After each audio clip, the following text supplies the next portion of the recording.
Hi, my name is Elsa, and I'm a marketer. I work in the impact space, predominantly in conservation, women empowerment, biodiversity, and sustainability.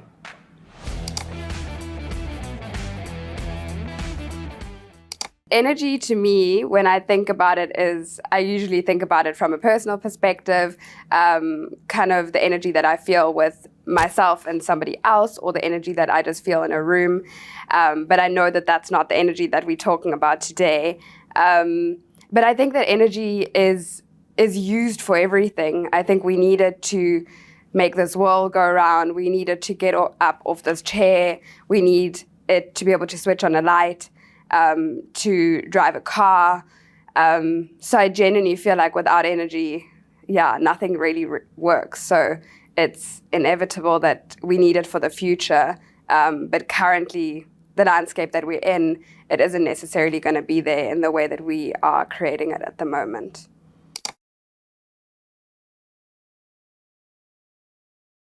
I think the future of energy is that we definitely need it.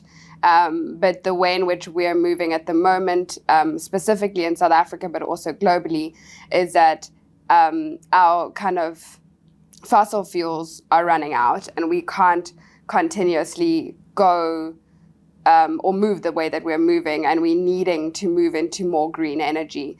And I think just from a perspective of how we could do that, and like the landscape that we have at the moment is that there's so many ways in which we can create energy without having to burn coal, which is our predominant source in South Africa. We've got an immense amount of light. We can use solar, we can use wind, we can use water. And I think it's also a thing of, yes, the government has to do a lot more than they are doing, but also from like households as well. You can have small solar panels on your roof, you can have wind turbines. And I think that is the future. The future is looking at it more sustainably.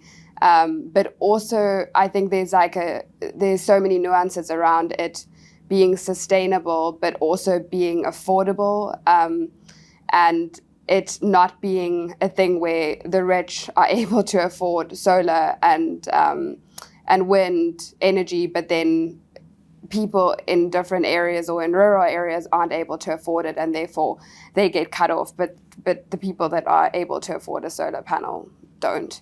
I think there's like a good example of what's happening in Namibia at the moment with green hydrogen, where they kind of trying to test out a plant where they're creating hydrogen, and it's creating such an impact on the environment, but also a lot of it's going to be exported to Germany and like different international countries.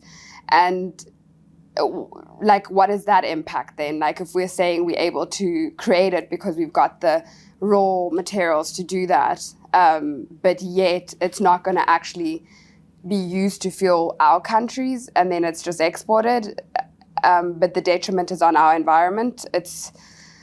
So I think a sustainable way, but also that is going to be able to help all people in the country, not just the rich.